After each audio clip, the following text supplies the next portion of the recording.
Est-ce que c'est un mouvement qui peut disparaître? Lors de mon premier débat avec cette jeunesse à la radio, j'avais dit justement, dès le 29, le 28 ou le 29 septembre, juste après les premières manifestations et tout, j'avais dit qu'il faut, je m'étais adressé à ces jeunes qui étaient avec moi sur le plateau, mais avec eux, à tous les jeunes, et on a parlé en Darija, donc avec une langue, c'est-à-dire à bâton rompu et sans langue de bois. Je leur disais, si vous voulez que l'État vous parle, il faut d'abord vous organiser, parce que l'État ne parle pas à des gens virtuels, derrière leur ordinateur, derrière leur serveur, derrière leurs choses. Donc, organisez-vous d'abord. Si vous dites aujourd'hui que vous êtes 3-4 millions de jeunes, y compris les NEETs, les fameux jeunes qui n'ont aucune formation, etc.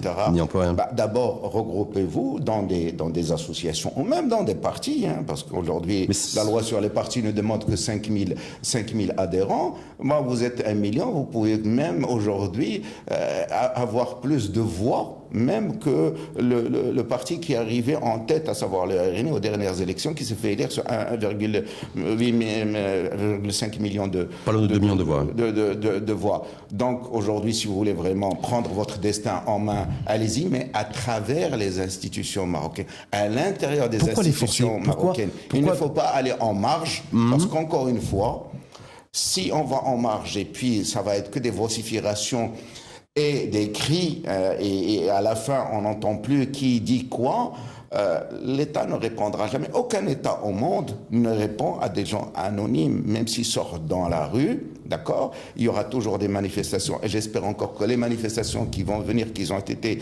annoncées par Gen Z, soient toujours pacifistes. Pour le samedi d'ailleurs 18, mais c'est le mot d'ordre. Parce que encore une fois, c'est important qu'il n'y ait pas de dégradation aux biens d'autrui, parce que quand ils détruisent des biens, bah, ce sont les biens de leurs parents, de leurs cousins, de leurs oncles, etc. Donc aux gens qui sont comme eux et qui réclament aussi ce genre de réformes. Réclamer aujourd'hui ces réformes fondamentales, c'est normal dans une société qui respire de la vitalité, dont la jeunesse s'intéresse aux problèmes sociétaux, aux problèmes économiques.